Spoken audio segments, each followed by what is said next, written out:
Okay, so in this case, so as I'm looking at this tooth here, number 5, the contact is there. So, but see on this one over here, between 4 and 3, there's no contact. So we can't do a class 2 unless there's a good contact. You notice also that the contact has shifted pretty far facially compared to the isthmus, but that's the way it is in a lot of patients, and that's the way it is on the Kilgore type a lot of times. Here's one over here I did last week. That's for a slot preparation. We'll talk about that next week. See the open contact over here? So be aware of that. If you have an open contact, or if you have damage on the adjacent tooth like this, the adjacent tooth has some damage on it. If we have damage on the adjacent tooth, we change it. If we have an open contact, we change one of the other teeth, or you might put a wood wedge in there and wedge it over so it is in contact. We have to see the contact before we do the prep. Otherwise, we're doing something that it isn't appropriate. Okay, so I have a little 330 burr here.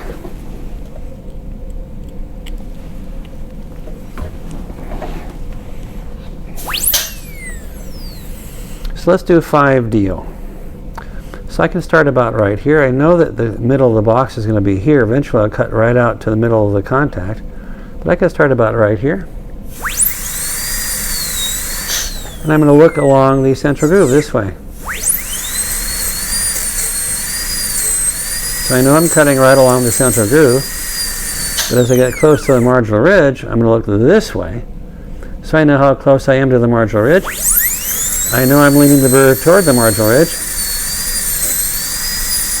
And I know the height of the wall is a little bit shorter than the burr, and I'm moving the burr back and forth parallel to the marginal ridge. So that's a pretty conservative little dovetail at this point, but it does everything I want. But we could go a little bit farther lingually. I can make the isthmus a little wider for amalgam. For composite, it would be fine. We're only going to go that far, and then we're going to cut directly to the middle of the contact, way over here. And again, notice the direction I'm looking. I'm looking so I can see how close I am to the adjacent tooth. How close do I want to be to the adjacent tooth? I want to be really, really close. Right to the middle of the contact, right up against the adjacent tooth. Okay, so now I'm going to go ahead and find my facial lingual margins. So again, that's the order of things. I'm going to nip out facially with the burr very close to the adjacent tooth, and then check to see how far I've gone. I'm going to go a little farther, but I'll have a reasonable clearance now. So I think if I get rid of that hook of unsupported enamel at the facial margin, I'll have a little bit of clearance, so that's good. Let's go lingually. Again, I'm looking parallel to the contact, downward to the 45-degree angle. I'm keeping the pulpal floor level the same all the way along here. We're extending the pulpal floor level, the pulpal floor at the same level, all the way out until I get a little clearance. So that'll probably give me some clearance lingually. Now, I've got my margins. Now, so that's the size of the box, facial lingually. Maybe I can go a little bit farther facially. Anyway, take your time, find the margins. We work faster if we take our time at the beginning. So now I'm going to cut the margin from the margins straight in. So I'm cutting straight in. Is that 90 degrees? I don't know. I have to look down this way. Nope, looks a little bit obtuse.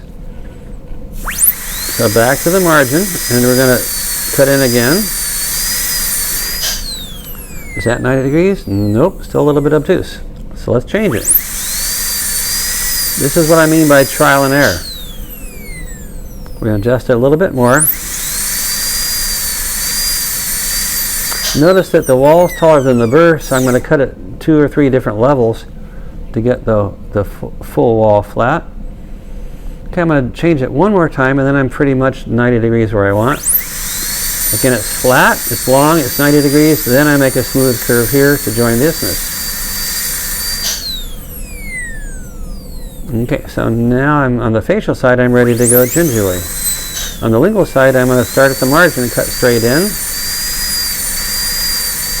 And then check the angle, a little bit obtuse. Let's change it. Start at the margin, cut straight in. The margin is not moving and have the same clearance. No, it's almost 90 degrees, a little bit more. Then I'm going to make a smooth connection to the isthmus. So notice this goes backwards here. It's that backwards curve, huh? But that's appropriate in this particular case. So now I've got my margins, I've got my exit angles, I have the lengths, and now I can see where to put the corner of the box here and over here. So now I'm going to go ahead and switch to the 55 burr. That's a nice flat end. And go gingivally. Now unfortunately, so I don't have a new burr here, but we'll see. Again, I'm encouraging you every prep to use a new burr so you know what it's going to do. So I'm going to go gingivally right here. So drill a hole and cut away from that wall. Then on the lingual side, I'm going to drill a hole and cut away from that wall. Now I can't see the wall. I can't see where I can't see the lingual wall, but I can see where I am axially. I can feel that I'm at the wall. So I make a hole and I cut away from each of those two walls. Now I just have to get rid of the excess. So along the facial side, I trim off the excess. Look, I'm changing my mirror position so I can see exactly how close I am to the adjacent tooth. How close do I want to be? Really close. But I was able to see exactly how close I was. I could trim off that excess all the way along the facial wall. Now I'm going to do the same thing along the lingual wall.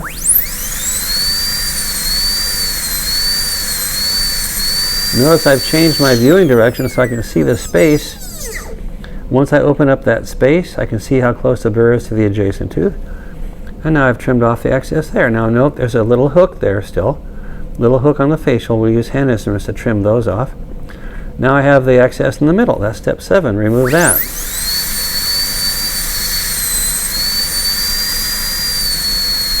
Smooth the gingival floor all the way to the margin.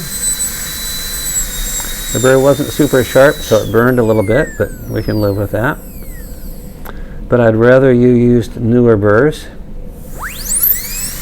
But anyway, this is the basic clearances that we need. All we have to do now is finish everything with a hand instrument, and we're done. Okay? So let's pick a hand instrument. So on the upper right, the hoe, which is the one that has the blade perpendicular to the handle, works very well on the facial lingual wall. So I'm going to look down the wall. Again, you have to use a mirror to use a hand instrument. So I know the hand instrument's perpendicular surface when I trim down at the margin, and then I trim down the corner.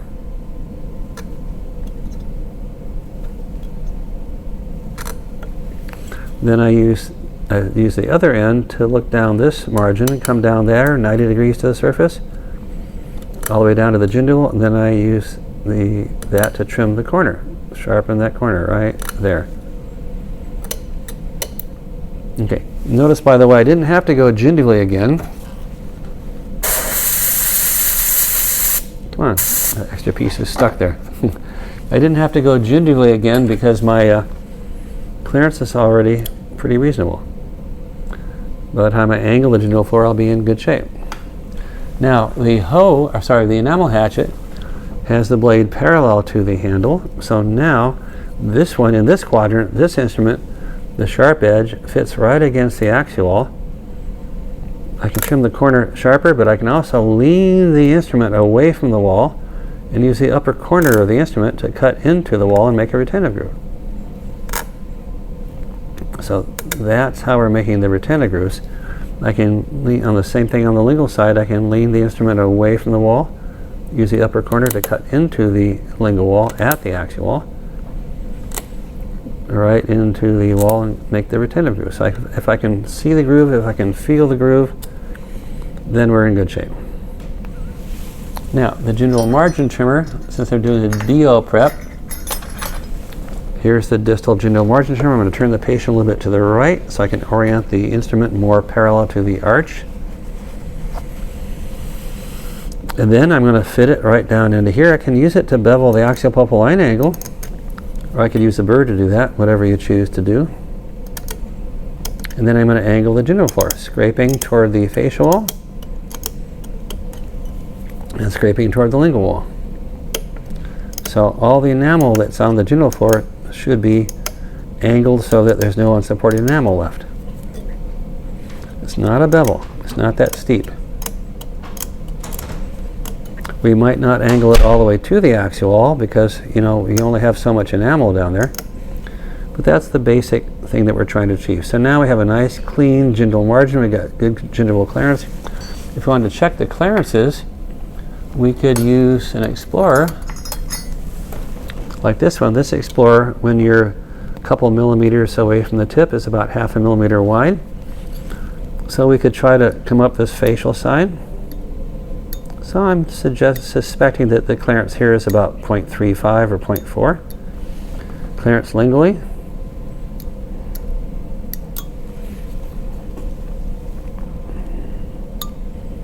Getting pretty close to 0.5. Let's see. Yeah, actually maybe about 0.35 or 0.4 again. Clearance gingially. Again, we just have to see if this fits. So that's probably closer to 0.4. So we could increase each of those, but if you're 0.4, you're going to be fine. You don't want to be way out here, and you don't want to be touching the adjacent tooth, clearly. Okay, so we have a convergent prep facial lingually in the box and also in the occlusal part. If I look down the axis, I can see this wall, which means I'm leaning the burr toward the marginal ridge. I've gone beyond the pit, so I've included it. My dovetail goes facially. Again, I measure wall heights. Make sure you have no walls shorter than 1.5 millimeters. Gingival floor width on this type of knot and on this particular tooth probably should be about 1.2 or 3, maybe as much as 0.4. Now we can measure that with a ball burnisher. So I have a ball burnisher that's in your kit. The small end is 1.0. So this is about 1.2 or something like that over here. 1.2, 1.3. Again, it could be a little deeper actually and still be okay, but you know, this is a reasonable position for it in this case. Okay, got the idea? I could even make the isthmus wider. It's not really 1 millimeter. It's more like a composite prep. I can make it a little bit wider. If I wanted to do a composite prep, I would leave the isthmus exactly the way it is. I would move the margins out facially and lingually so that I had an obtuse exit angle, and I would bevel the gingival margin. But I'm going to show you how to do those things a little bit later. For right now, let's just see if you can pick an upper premolar, either 5 or 12, and do a DO. Make sure there's a good contact to begin with, and then you can go ahead and do the DO. And start by just do the occlusal outline. Don't go gingially. Just do the occlusal outline, and let me check that. I'll probably modify it quite a bit. And then when I'm convinced that you're ready to go gingially, then you can go gingially.